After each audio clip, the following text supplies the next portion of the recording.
માંડળ pay સેન્ટરમાં શિક્ષિકા જાગૃતિબેનની બદલી વિદાય પર વિદ્યાર્થીઓ ચોધાર આંસુએ રડી પડ્યા. શાળામાં સર્જાયા લાગણીસભર દ્રશ્યો. અમરેલી જિલ્લાના રાજુલા તાલુકાના માંડળ પે સેન્ટરના શિક્ષિકા જાગૃતિબેન પટેલની તેમના વતન બદલી થતા શિક્ષકો દ્વારા વિદાય સમારોહ યોજાયો. શાળાના આચાર્ય મનસુખભાઈ, એસએમસી કમિટી, ગ્રામજનો અને વાલા ભૂલકાઓનો જાગૃતિબેન પટેલે હૃદયથી આભાર વ્યક્ત કર્યો.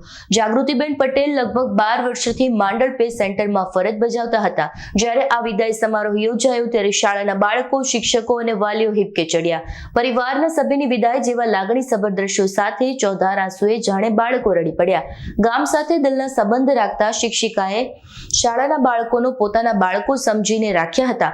ભણવામાં નબળા બાળકો માટે શિક્ષિકા અલગથી શિક્ષણ આપીને બાળકોના ભવિષ્યની ચિંતા કરતા હતા. જાણે લગ્ન કરી સાસરે જતી દીકરીની વિદાય થતી હોય તેવા દ્રશ્યો જોવા મળ્યા હતા.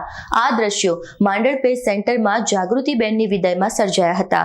આ તકે શાળા પરિવારના શિક્ષકો સાથે વાલીઓ પણ આંખના આંસુ રોકી શક્યા ન હતા. બીજી તરફ બાળકો તો જાણે પોતાની માને વળગી પડે તેમ શિક્ષિકાને ભેટીને રડ્યા. વિદાયની વેળા ગંભીર હોય છે. બાળકો તો રડ્યા, પરંતુ સાથે સાથે શિક્ષિકા જાગૃતિબેન સ્ટાફરૂમ છોડવા તૈયાર જ ન હતા, કારણ કે શાળા સાથે આત્મીયતાનો સંબંધ હતો. છતાં નોકરીના નિયમ મુજબ શાળાના આચાર્ય મનસુખભાઈ તથા શિક્ષક પરિવારે ભારે હૃદય સાથે શિક્ષિકા જાગૃતિબેન પટેલને તેમના ઉજ્જવળ ભવિષ્યની શુભેચ્છાઓ સાથે વિદાય આપી. સંજય વાળાનો રિપોર્ટ, S9 ન્યૂઝ, ધારી.